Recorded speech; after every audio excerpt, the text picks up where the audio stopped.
Hello बच्चों, good evening सभी को। तो आज की हमारी जो क्लास है, आज की क्लास में हम लोग अपना जो ठोस अवस्था चैप्टर था उसका अगला टॉपिक देखेंगे। और वो टॉपिक हमारा आज का क्या है भाई? ठोसों में दोष या ठोसों में अपूर्णताएं। ठीक है, आप क्या बोलिए भाई? ठोसों में अपूर्णताएं या ठोस में दोष? ठीक है, अपूर्णताएं कहिए या दोष। तो ठोसों में दोष की बातें आज हमें करनी है, डिफेक्ट इन क्रिस्टल बात करनी है। तो पॉइंट टू पॉइंट बातें करते हैं भाई कि ये दोष होते क्या हैं। सबसे पहली कहानी तो ये समझते हैं कि ठोसों में दोष होते क्या हैं। तो कोई भी क्रिस्टल जो होता है, उस क्रिस्टल की आदर्श व्यवस्था में जब अनियमितता आ जाती, मान लो हमने कहा एक आयनिक क्रिस्टल है और आयनिक क्रिस्टल की ये आदर्श संरचना है। जैसे देखो कि एक धन आयन आएगा, एक ऋण आयन आएगा, एक धन आयन आएगा, एक ऋण आयन आएगा। किसी भी आयनिक क्रिस्टल की एक आदर्श व्यवस्था है, किसी भी आयनिक क्रिस्टल की एक आदर्श व्यवस्था है कि एक धनायन आए, एक ऋणायन आए, एक धनायन आए, एक ऋणायन आए। अगर इसकी आदर्श व्यवस्था में कोई अनियमितता, मान लो धनायन ऋणायन धनायन ऋणायन धनायन ऋणायन आया, लेकिन किसी जगह धनायन गायब हो गया, तो क्या हो गई? अनियमितता ही तो हो गई। यहाँ धनायन होना चाहिए लेकिन है नहीं, यहाँ ऋणायन होना चाहिए लेकिन है नहीं। तो जब क्रिस्टल की आदर्श व्यवस्था में अनियमितता आ जाएगी तो इसे क्या बोलेंगे? दोष। तो किसी भी क्रिस्टल की आदर्श व्यवस्था में अनियमितता को ही क्या बोलते हैं बेटा? दोष बोलते हैं। क्या बोलते हैं? दोष कहते हैं। दोष दो प्रकार का होता है, एक तो आपका रेखीय दोष और दूसरा आपका जो है बिंदु दोष। एक आपका क्या हो गया? रेखीय दोष, और एक हो गया बिंदु दोष, मतलब लीनियर डिफेक्ट। और आपका हो गया पॉइंट डिफेक्ट। एक हो गया लीनियर डिफेक्ट और एक हो गया पॉइंट डिफेक्ट। बिंदु दोष और रेखीय दोष, दो तरह के हमारे पास क्या होंगे बेटा? दोष होंगे। तो बिंदु दोष और रेखीय दोष की अगर हम बात करें तो इनमें क्या अंतर होता है ये समझिएगा। मान लो ये हमारे पास एक क्रिस्टल है, ठीक है, ये हमारे पास एक क्रिस्टल है।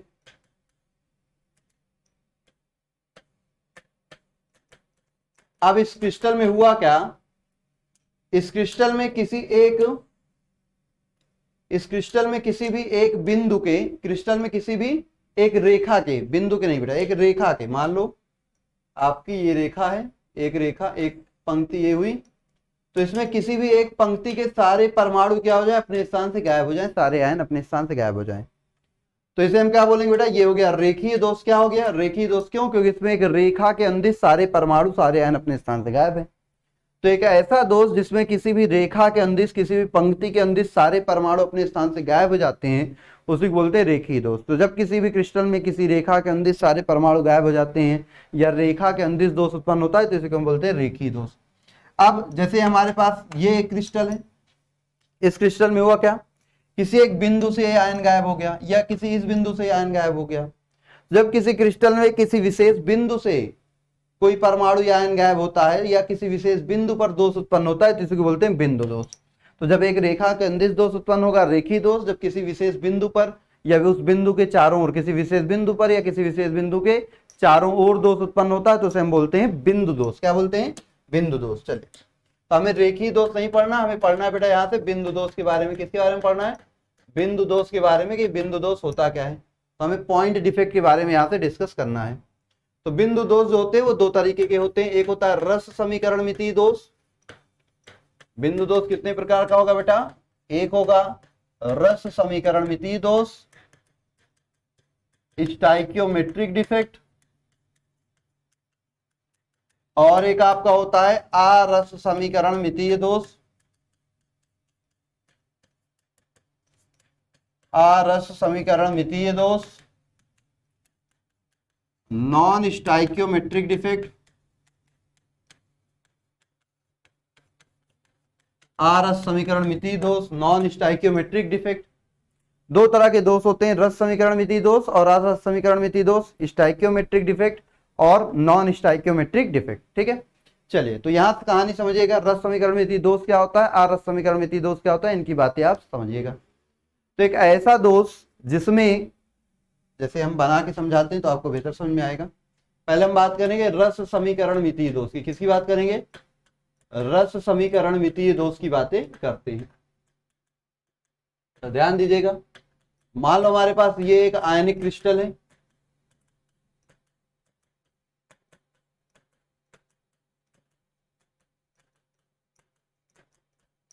ये हमारे पास क्या है बेटे, एक आयनिक क्रिस्टल है। ठीक है, अब हुआ क्या, अभी इसमें देखोगे तो इसमें 8 धनायन है और 8 ऋण आयन है।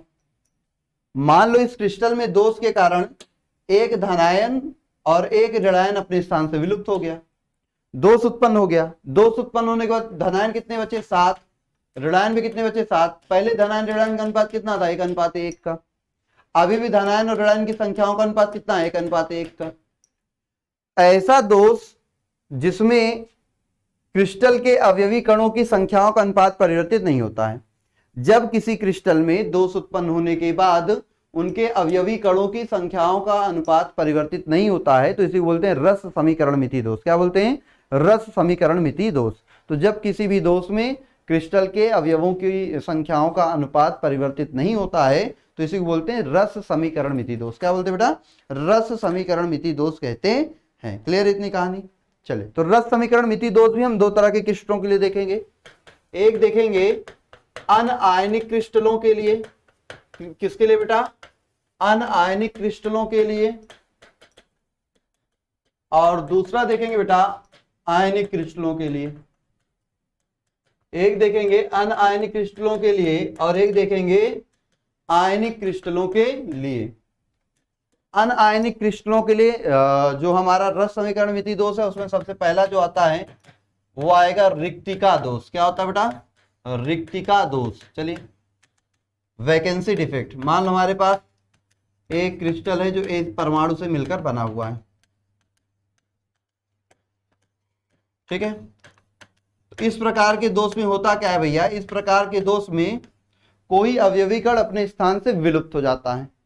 इस प्रकार के दोष में कोई अवयवी कण अपने स्थान से विलुप्त हो जाता है और उस स्थान पे छिद्र उत्पन्न हो जाता है या रिक्ति उत्पन्न हो जाती है। जहां से परमाणु गायब होता है उस स्थान पे छिद्र या रिक्ति बन जाती है। तो जब किसी क्रिस्टल में कोई अवयवी कण अपने स्थान से विलुप्त हो जाता है और उसके स्थान पर छिद्र या रिक्ति का निर्माण हो जाता है तो इस प्रकार के दोष को ही बोलते हैं रिक्तिका दोष। रिक्ति के कारण उत्पन्न होने वाला दोष रिक्तिका दोष। भाई दोष आया तो रिक्ति बन गई, इसीलिए इसका नाम पड़ गया रिक्तिका दोष। यह दोष क्रिस्टलों में, जब क्रिस्टलों को गर्म किया जाता है तो क्रिस्टलों को गर्म करने पर उनमें यह दोष उत्पन्न होता है, इसीलिए इसको एक और नाम से भी जाना जाता है, उष्मागतिकी दोष। किस नाम से जाना जाता है बेटा, उष्मागतिकी दोष।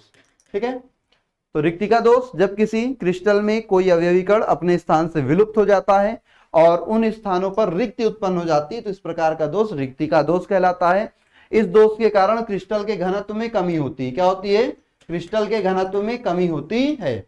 और यह दोष जब हम क्रिस्टल को गर्म करते हैं तो गर्म करने पर उत्पन्न होता है, इसलिए इसे हम उष्मागतिकी दोष भी कहते हैं। क्या बोलते हैं, उष्मागतिकी दोष भी कहते हैं। चल, रिक्तिका दोष के बाद दूसरा आता है अंतराकाशी दोष। क्या आता है बेटा, अंतराकाशी दोष।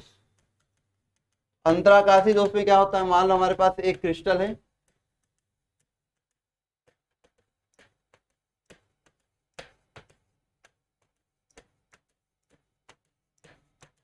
ये हमारे पास क्रिस्टल है, तो एक ऐसा दोष जिसमें क्रिस्टल के अंदर अतिरिक्त अवयवी कण उनके अंतराकाशी स्थानों में आ जाते हैं। देखो ये परमाणु के बीच ये खाली स्थान जो है इसी को तो अंतराकाशी स्थान कहते हैं ना, इसे क्या बोलते हैं, अंतराकाशी स्थान। तो ऐसा दोष जिसमें क्रिस्टल के अवयवी अंतराकाशी स्थानों में अतिरिक्त कण प्रवेश कर जाते हैं। ऐसा दोष जिसमें क्रिस्टल के अवयवी स्थानों, ऐसा दोष जिसमें क्रिस्टल के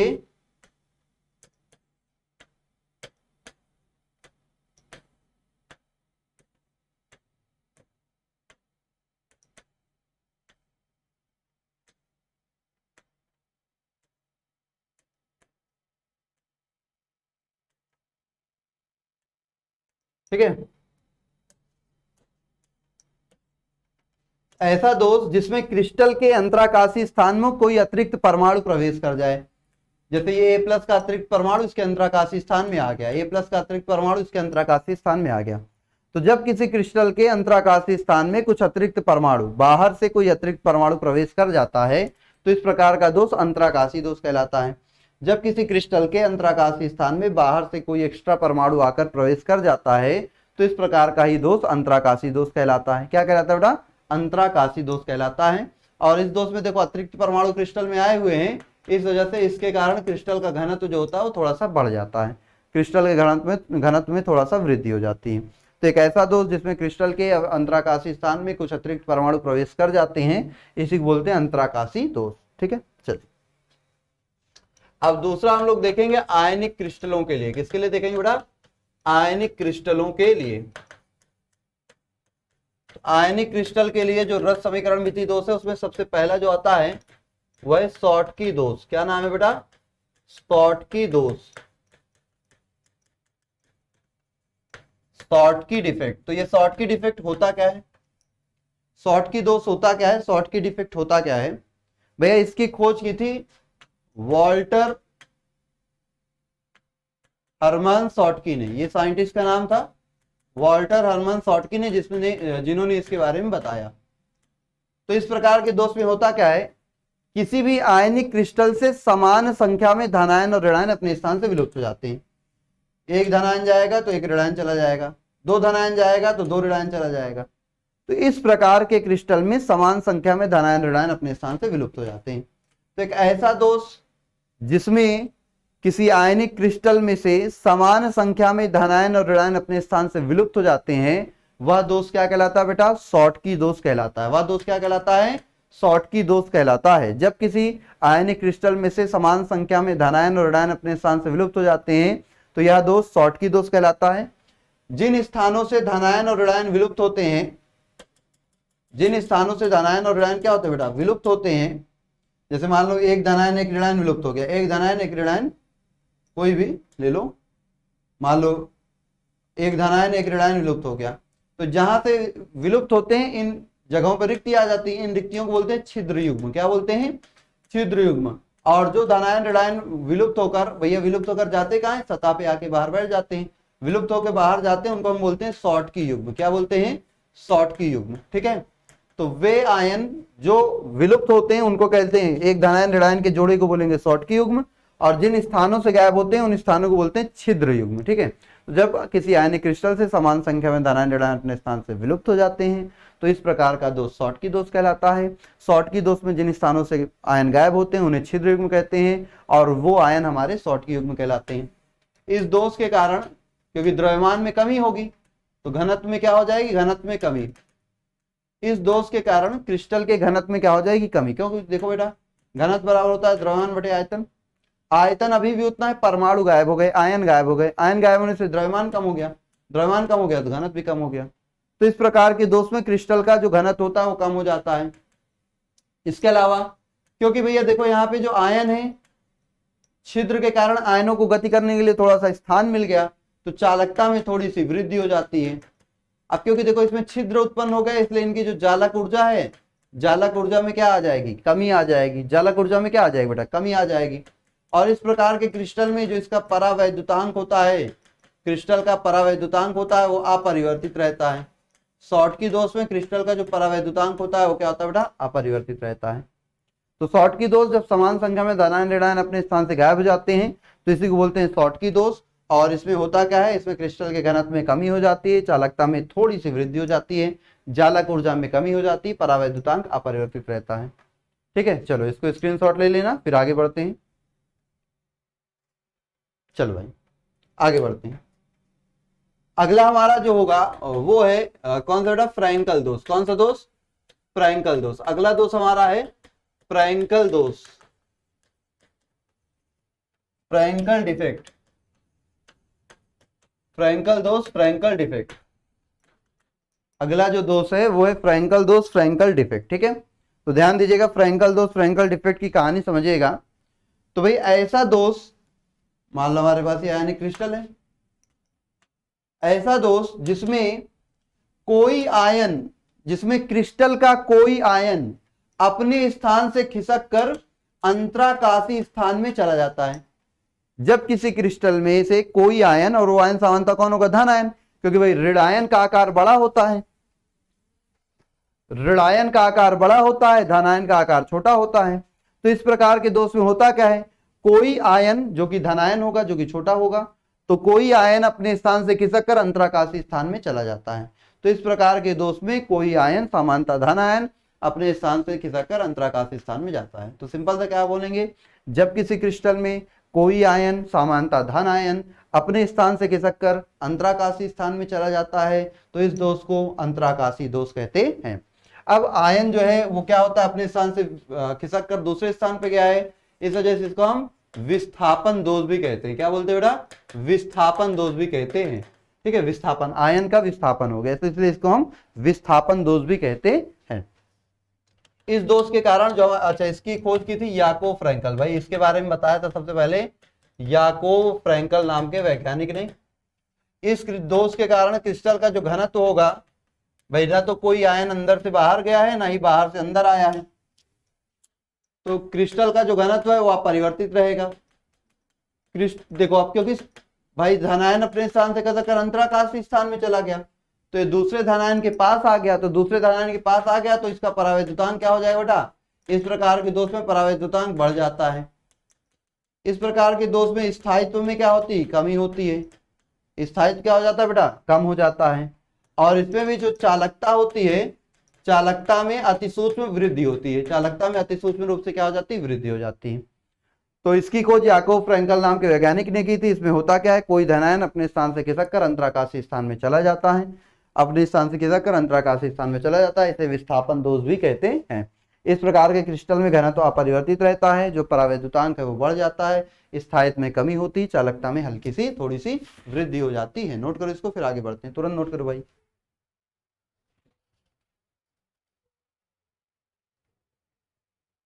क्लियर है? चले, तो ये तो हो गया रस समीकरण मिति दोष की कहानी। अच्छा, अब बात आती है शॉर्टकी दोष मिलेगा कहां और फ्रैंकल दोष मिलेगा कहां, दोनों की बात करते हैं। तो शॉर्टकी दोष कहां मिलेगा और फ्रैंकल दोष कहां मिलेगा, इनकी बात करते हैं। तो शॉर्टकी दोष वहां मिलेगा जहां पे धनायन का आकार और ऋण आयन का आकार लगभग बराबर हो। शॉर्टकी दोष वहां देखने को मिलेगा जहां पे धनायन और ऋणायन का आकार लगभग बराबर हो, या फिर उच्च उपसह संयोजन संख्या वाले क्रिस्टलों में, उच्च उपसह संयोजन संख्या वाले क्रिस्टलों में, उच्च उपसह संयोजन संख्या वाले क्रिस्टल धनायन का आकार ऋणायन के आकार के बराबर हो, या फिर उच्च उपसह संयोजन संख्या वाले क्रिस्टल। इसमें फ्रैंकल दोष उन क्रिस्टलों में मिलता है जिनमें धनायन का आकार छोटा होता है किससे? ऋण आयन के आकार से। धनायन का आकार छोटा होता है किससे? ऋणायन के आकार से, या हम कहें जिसमें उपसह संयोजन संख्या निम्न होती है, जिनमें जो उपसह संयोजन संख्या होती है वो निम्न होती है। और ये पहचानना हमने आपको बताया ही है। उच्च उपसह संयोजन संख्या वाले क्रिस्टल कौन है, निम्न वाले कौन है? जैसे NaCl हो गया, KCl हो गया, NaBr हो गया, CHCl हो गया, है ना। ये सारे क्या होते हैं बेटा? ये उच्च उपसह संयोजन संख्या वाले हैं। ZnS हो गया, CuI हो गया, CuBr हो गया, AgCl हो गया, AgBr हो गया, ये सारे निम्न उपसह संयोजन संख्या वाले हो गए। ये सारे फ्रैंकल दोष दर्शाएंगे। इनमें एक ऐसा है AgBr जो है ये दोनों दर्शाता है, ये याद रखिएगा। शॉर्टकी दोष भी दर्शाएगा बेटा, और ये आपका फ्रैंकल दोष भी दर्शाएगा। ये आपका शॉर्टकी दोष भी दर्शाएगा और ये आपका क्या दर्शाएगा? फ्रैंकल दोष भी दर्शाता है। दोनों प्रकार के दोष दर्शाता है। ठीक है, तो शॉर्टकी दोष वो क्रिस्टल दर्शाएंगे जिनमें धनायन का आकार ऋणायन के आकार के बराबर होता है, और फ्रैंकल दोष वो दर्शाएगा जिसमें धनायन का आकार ऋणायन के आकार के छोटा होता है। धनायन ऋणायन का आकार लगभग समान होने पर क्रिस्टल की उपसह संयोजन संख्या ज्यादा होती है।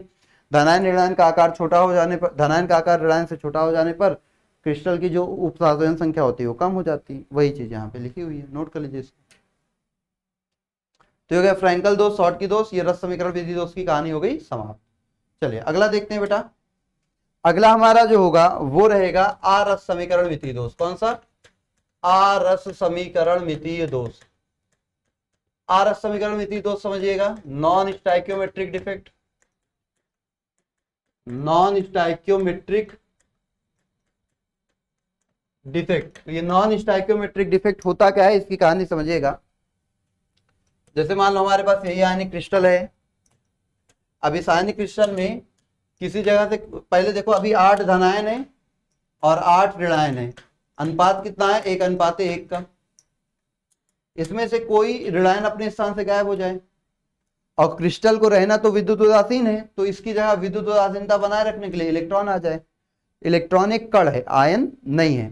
तो अब धनायन तो 8 अभी भी है, लेकिन जो ऋणायन है वो 7 ही बचे। क्यों भैया? ये इलेक्ट्रॉन कण है, आयन नहीं, कण है, आयन नहीं, इसको आयन में नहीं गिना जाएगा। तो ऋणायन 7 बचे। अब देखो अनुपात बदल गया ना, 8:7। पहले क्या था? 1:1 का अनुपात आ रहा था, अब यहाँ दशमलव में कुछ आएगा, 1:7 इस तरह से आएगा। तो देखो पहले अनुपात जो है वो अलग था, अब अनुपात जो है वो बदल चुका है। तो जब किसी क्रिस्टल में दोष उत्पन्न होने के बाद अवयवों की संख्याओं का अनुपात परिवर्तित हो जाए, जब किसी क्रिस्टल में दोष उत्पन्न होने के बाद अवयवों की संख्याओं का अनुपात परिवर्तित हो जाता है, तो इस प्रकार का दोष कहलाता है आरस समीकरणमिति दोष। क्या कहलाता है? आरस समीकरणमिति दोष। ये 2 प्रकार का होता है। एक होता है बेटा धातु आधिक्य दोष। क्या होता है? धातु आधिक्य दोष, मेटल एक्सेस डिफेक्ट। और एक होता है धातु न्यूनता दोष। धातु न्यूनता दोष, मेटल डिफिशियंसी डिफेक्ट।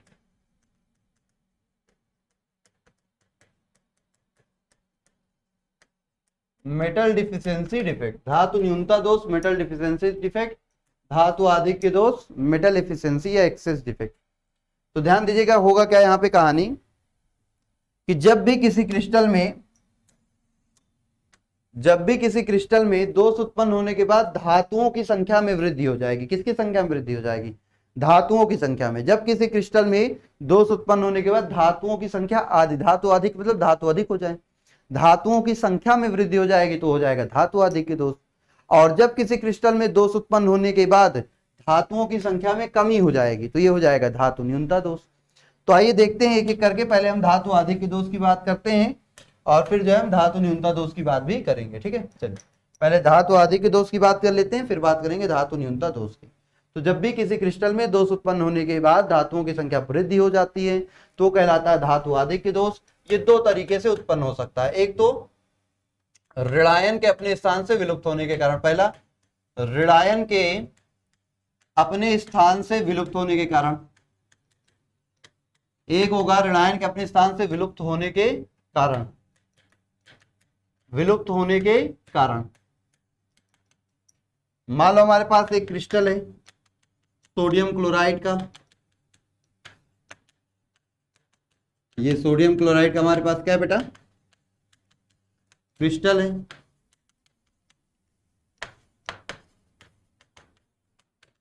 अब यहां पे हुआ क्या, ध्यान दो। मान लो इस क्रिस्टल की सतह पे हमने लिया कौन सा आयन? सोडियम। सोडियम वाष्प लेकर गर्म कर दिया। NaCl क्रिस्टल की सतह पर सोडियम वाष्प लेकर गर्म किया तो सोडियम क्या करेगा? उसका जो बाह्य कोष में, संयोजी कोष में एक इलेक्ट्रॉन होता है उसको बाहर कर देगा और इसकी सतह पे Na+ आयन बनाएगा। जैसे ही सतह पे Na+ आयन बनेगा यहाँ से ये Cl- को बाहर कर लेगा और इसकी सतह पे NaCl बना लेगा। ये Cl- यहाँ से क्या हो गया? बाहर हो गया। जैसे Cl- यहाँ से बाहर हो गया, यहाँ क्या हो गया? एक रिक्ति उत्पन्न हो गई। अब क्रिस्टल में जो धनावेश है भाई 8 धनावेश है, लेकिन ऋणावेश कितना बचा? 7 ही बचा। पहले 8 धनावेश था, 8 ऋणावेश, उदासीनता बनी थी क्योंकि जैसे इसकी सतह पे Na+ बना इसने Cl- को बाहर खींच लिया तो ऋणायन अपने स्थान से विलुप्त हो गया, उसकी जगह रिक्ति उत्पन्न हो गई। तो इससे क्रिस्टल की विद्युत उदासीनता भंग हो गई। अब क्रिस्टल कह रहा भैया चलो हमारा क्लोराइड तो ले गए, लेकिन कुछ ऐसा कर दो कि हमारी जो विद्युत उदासीनता है वो तो बनी रहे, हम जिंदा तो रहने लायक रहे। तो सोडियम कहता है ठीक है, ये जो इलेक्ट्रॉन है इसको ले लो। जैसे इलेक्ट्रॉन ले लिया ऋणावेश फिर से 8 हो गया, आवेश संतुलित हो गया, विद्युत उदासीनता बन गई, विद्युत उदासीनता बन गई। तो इस प्रकार के दोष में होता क्या है? कोई ऋणायन अपने स्थान से गायब हो जाता है, कोई ऋणायन अपने स्थान से गायब हो जाता है और क्रिस्टल की विद्युत उदासीनता बनाए रखने के लिए उस स्थान पर इलेक्ट्रॉन क्रिस्टल में प्रवेश कर जाता है। उसी स्थान पर इलेक्ट्रॉन क्रिस्टल में प्रवेश कर जाता है। जिस स्थान पर इलेक्ट्रॉन प्रवेश करता है उस स्थान को हम बोलते हैं F केंद्र। और क्रिस्टल में इलेक्ट्रॉन के प्रवेश करने के कारण क्रिस्टल का रंग में परिवर्तन हो जाता है, क्योंकि इलेक्ट्रॉन आएगा तो उस प्रकाश का उत्सर्जन अवशोषण करेगा जिससे क्रिस्टल का रंग परिवर्तित हो जाएगा। तो ध्यान समझिएगा, जब किसी क्रिस्टल में से कोई ऋणायन अपने स्थान से विलुप्त हो जाता है और उसके स्थान पर क्रिस्टल की विद्युत उदासीनता को बनाए रखने के लिए इलेक्ट्रॉन क्रिस्टल में प्रवेश कर जाता है। तो इस प्रकार से धातुओं, देखो धातु कितने हो गए? धातु आयन 8 है, इलेक्ट्रॉन कण है, इसको छोड़ दो, ऋणायन कितने बचे, 7 बचे, धनायन 8 हो गए, ऋणायन 7 हो गए, धनायन बढ़ गए।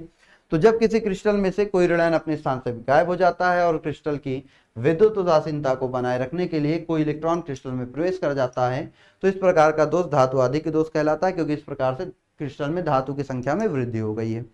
जिस स्थान पर इलेक्ट्रॉन प्रवेश करता है उस स्थान को एफ केंद्र कहते हैं, और एफ केंद्र क्रिस्टल के रंग के लिए उत्तरदायी होता है। जैसे NaCl सफेद रंग का होता है, जैसे इसमें धातु आदि के दोष आएगा, इसका रंग कैसा हो जाएगा, पीला। कैसा हो जाएगा, पीला। किसके कारण, एफ केंद्र के कारण। तो इस दोष के कारण क्रिस्टल का जो घनत्व होता है, इस दोष के कारण क्रिस्टल के घनत्व में कमी होती है। क्रिस्टल की चालकता जो होती है, क्योंकि भाई इलेक्ट्रॉन आ गया जो कि मुक्त है, तो चालकता में वृद्धि हो जाएगी। और क्रिस्टल जो है, क्योंकि क्रिस्टल के पास अयुग्मित इलेक्ट्रॉन है, और अयुग्मित इलेक्ट्रॉन वाले पदार्थ जो है अनुचुंबकीय गुण दर्शाते हैं, तो क्रिस्टल में अयुग्मित इलेक्ट्रॉन की उपस्थिति के कारण ये कैसा होता है, अनुचुंबकीय होता है। कैसा होता है बेटा, अनुचुंबकीय होता है। तो ये कहानी हो गई धातु आदि के दोष किसके कारण, ऋण आयन के अपने स्थान से विलुप्त होने के कारण। इसको हम बोलते हैं ऋणायन रिक्तिकाओं द्वारा। क्या बोलते हैं इसको, ऋण आयन रिक्तिकाओं द्वारा, ऋण आयन रिक्तियों द्वारा कह दो। बात समझ गए, कोई ऋणायन अपने स्थान से गायब हो जाए, उसकी जगह इलेक्ट्रॉन आ जाएगा, धातुओं की संख्या वृद्धि हो गई, धातु आदि के दोष हो गया, इसमें घनत्व कम होगा, चालकता बढ़ेगी, अनुचुंबकीय गुण उत्पन्न हो जाएगा, क्रिस्टल का रंग बदल जाएगा। इस दोष के कारण NaCl का रंग पीला हो जाता है, KCl का रंग बैंगनी हो जाता है, और LiCl का रंग जो है वो गुलाबी हो जाता है। क्या हो जाता है बेटा, गुलाबी हो जाता। ठीक है, चल। तो ये तो धातु आदि के दोष हो गया, किसके कारण, ऋणायन रिक्तिकाओं के द्वारा। अगला हो जाएगा अतिरिक्त धनायन के प्रवेश के कारण। किसके कारण, अतिरिक्त धनायन के प्रवेश के कारण। अतिरिक्त धनायन के प्रवेश के कारण क्या हो जाए बेटा, अतिरिक्त धनायन के प्रवेश के कारण। तो ध्यान दीजिएगा यहाँ पे क्या होता है, मान लो हमने जिंक ऑक्साइड का क्रिस्टल लेकर गर्म किया, तो जिंक ऑक्साइड का क्रिस्टल लेकर गर्म करोगे तो भाई ये जिंक प्लस आयन बनेगा, इसका ऑक्साइड आयन ऑक्सीजन के रूप में बाहर वातावरण में चला जाएगा, 2 इलेक्ट्रॉन बचेंगे।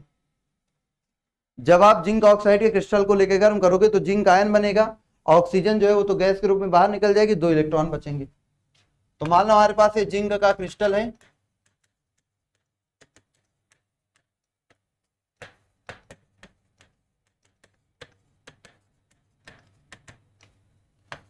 ये हमारा जिंक का क्या है बेटा, क्रिस्टल है। तो जब हम इसको गर्म करेंगे, तो हमने जैसे इसको गर्म किया,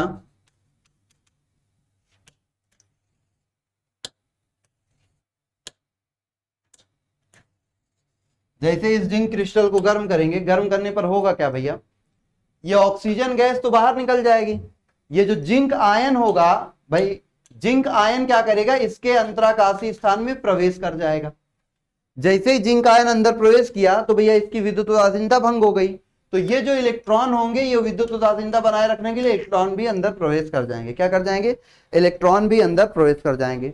तो जब किसी क्रिस्टल में कोई अतिरिक्त धनायन अंतराकाशीय स्थान में प्रवेश कर जाता है और क्रिस्टल की विद्युत उदासीनता को बनाए रखने के लिए इलेक्ट्रॉन भी क्रिस्टल में आ जाते हैं, तो इस प्रकार का दोष क्या कहलाता है, धातु आधिक्य दोष। क्योंकि देखो फिर से एक धनायन बढ़ गया, मतलब धातु बढ़ गई, इलेक्ट्रॉन कण है, इनको तो गिना नहीं जाएगा। तो सिंपल सा होता क्या है, इस प्रकार के दोष में कोई अतिरिक्त धनायन क्रिस्टल के अंतराकाशीय स्थान में प्रवेश कर जाता है और क्रिस्टल की विद्युत उदासीनता को बनाए रखने के लिए इलेक्ट्रॉन भी क्रिस्टल में प्रवेश कर जाते हैं। तो इस प्रकार का दोष क्या कहलाता है, धातु आधिक्य दोष, क्योंकि इसमें धातु की संख्या में वृद्धि हो गई है। इस प्रकार के दोष के कारण क्रिस्टल के घनत्व में वृद्धि हो जाती है। क्रिस्टल के घनत्व में क्या हो जाती है बेटा, वृद्धि हो जाती है। इसकी चालकता जो है, चालकता में भी वृद्धि हो जाती है। इसके रंग जो है, रंग भी क्या हो जाता है, रंग इसका भी परिवर्तित हो जाता है। इसके अलावा ये भी, क्योंकि अयुग्मित इलेक्ट्रॉन इसमें भी होते हैं, इसलिए ये भी अनुचुंबकीय हो जाता है। कैसा हो जाता है, अनुचुंबकीय। जिंक ऑक्साइड का रंग भी पीला हो जाता है धातु आदि के दोष उत्पन्न होने के बाद, सफेद से कैसा, पीला।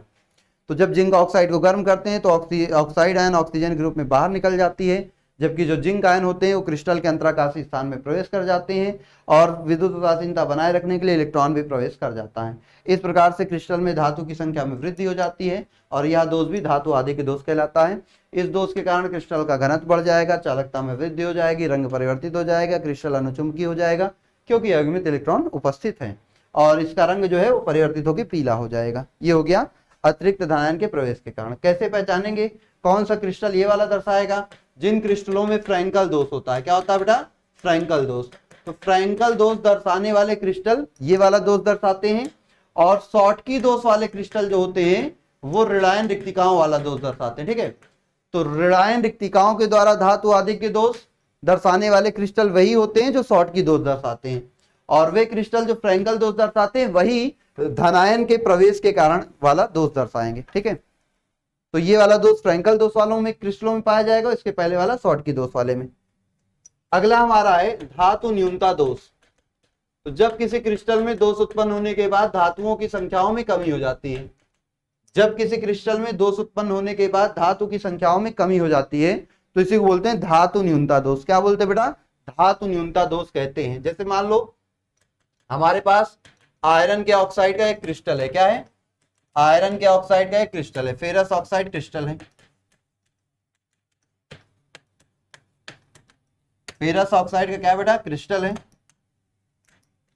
ये हमारे पास है फेरस ऑक्साइड का क्या? क्रिस्टल। तो यहां देखेंगे होगा क्या, यहाँ पे ये फेरस ऑक्साइड का क्रिस्टल है तो यहां ध्यान से देखिएगा होगा क्या। इस क्रिस्टल में अगर आप देखिएगा, इस क्रिस्टल में अगर आप देखिएगा तो धातु न्यूनता दोष के कारण होगा क्या, ध्यान दीजिए। इस प्रकार के ये भी दो तरह से होता है। पहला धनायन रिक्तिकाओं के द्वारा, धनायन रिक्तिकाओं द्वारा, धनायन रिक्तियों द्वारा। इस प्रकार के क्रिस्टल में होता क्या है, कुछ धनायन अपने स्थान से विलुप्त हो जाते हैं। जैसे ये दो धनायन अपने स्थान से विलुप्त हो गए और इनकी जगह हो गया रिक्ति। अब भैया पहले कितना था? 16 धनावेश था और 16 ही ऋणावेश था। भाई 8 धनायन है, एक धनायन पे 2 आवेश, तो 8 दूनी 16 धनावेश। 8 ऋणावेश है तो ऋणायन है, एक ऋणायन पे 2 आवेश तो 16 ऋणावेश। पहले 16 धनावेश 16 ऋणावेश था, संतुलित था। जैसे ही 2 आयरन गायब हुए 12 धनावेश बचा, 16 ऋणावेश बचा। आवेशों का संतुलन क्या हो गया? बिगड़ गया। आवेशों का संतुलन क्या हो गया? मान लो एक ही गायब करो, दो ना गायब करो, एक ही गायब कर दो। मान लो एक ही हमने गायब किया यहां से, तो भैया 16 धनावेश 16 ऋणावेश थे, अब 2 धनावेश कम हो गए, 14 धनावेश, अभी भी 16 ऋणावेश बचे। तो इस प्रकार के दोष में होता क्या है, कोई धनावेश अपने स्थान से विलुप्त हो जाता है। अब क्रिस्टल की विद्युत उदासीनता को बनाए रखने के लिए अतिरिक्त संयोजकता वाला धनायन क्रिस्टल में आ जाता है। देखो आयरन दो तरह का होता है, एक तो +2 होता है और एक क्या होता है? +3 होता है। तो +2 वाले के जाने से कितने की कमी हुई? 2 आवेश की कमी। तो किसी 2 जगह पर 3+ वाले आयन आ जाएंगे, किन्हीं 2 जगह पर 3+ वाले आयन आ जाएंगे। अब देखो फिर से आवेश जो है वो 16 धनावेश 16 ऋणावेश हो गया, फिर से उदासीनता बनी रह गई। लेकिन आयन, एक आयन कम हो गया, एक धनायन कम हो गया। आयन तो गायब हुआ ही ना भैया, संयोजकता बढ़ी है, आयन तो अभी भी उतने ही है। तो आयन गायब हो गया तो आयन के गायब होने से उसके स्थान पर खाली स्थान आ गया, रिक्ति आ गई। रिक्ति आ गई तो ये क्या हो गया बेटा? रिक्ति आ गई तो ये हो गया धनायन रिक्तिका के द्वारा उत्पन्न होने वाला दोष। तो इस प्रकार के दोष में कोई धनायन अपने स्थान से विलुप्त हो जाता है और उस स्थान पर रिक्ति आ जाती है। तथा क्रिस्टल की विद्युत उदासीनता को बनाए रखने के लिए क्रिस्टल में अतिरिक्त स्थानों पर क्या हो जाते हैं? अतिरिक्त स्थानों पर उच्च संयोजकता वाले कुछ स्थानों पर उच्च संयोजकता वाले आयन प्रवेश कर जाते हैं। इस प्रकार से क्रिस्टल की विद्युत उदासीनता बनी रहती है और धातुओं की संख्या में कमी हो जाती है। ये हमारा धातु न्यूनता दोष कहलाता है। इस दोष के कारण क्रिस्टल के घनत्व में कमी हो जाती है, क्रिस्टल की चालकता में अति सूक्ष्म वृद्धि हो जाती है और यह दोष वही यौगिक यह दोष कौन से यौगिक दर्शाते हैं? वे यौगिक आरस समीकरण मितीय यौगिक, आरस समीकरण मितीय यौगिक, वे यौगिक जो स्थिर अनुपात के नियम का पालन नहीं करते हैं, वही यौगिक इस प्रकार का दोष दर्शाते हैं। जैसे ये देखो निकेल 0.98O, Fe 0.96O। ठीक है, तो वे यौगिक जो स्थिर अनुपात के नियम का पालन नहीं करते, मतलब आपके आरस समीकरण मितीय होते हैं, तो आरस समीकरण मितीय यौगिक इस प्रकार का दोष दर्शाते हैं। तो धनायन रिक्तिकाओं के द्वारा हुआ क्या, कोई धनायन अपने स्थान से विलुप्त हो गया और उदासीनता को बनाए रखने के लिए अतिरिक्त संयोजकता का धनायन क्रिस्टल में प्रवेश कर गया। इस प्रकार से धातुओं की संख्या में कमी हो गई और यह धातु न्यूनता दोष हो गया। दूसरा जो तरीका होता है वो ऋणायन के अंतराकाशी स्थान में प्रवेश के कारण, अंतराकाशी स्थान में प्रवेश के कारण, ऋणायन के अंतराकाशी स्थान में प्रवेश के कारण। अब भैया जब ऋणायन अंतराकाशी स्थान में प्रवेश करता है तो उत्पन्न होता है। इसमें होता क्या है, मान लो यही हमारे पास क्रिस्टल है Fe2O, Fe2 plus O2 minus Fe2 plus O2 minus Fe2 plus,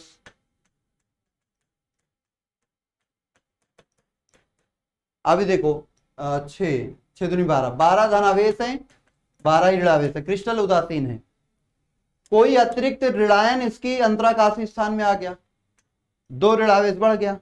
इन आवेशों को संतुलित करने के लिए धनायन भी अतिरिक्त संयोजकता वाला आ जाएगा। ये हो गया भैया 14 ऋणावेश हुए थे तो 2 धनावेश 2 जगह बढ़ गए, 14 धनावेश हो गए, क्रिस्टल विद्युत उदासीनता बनी रह गई।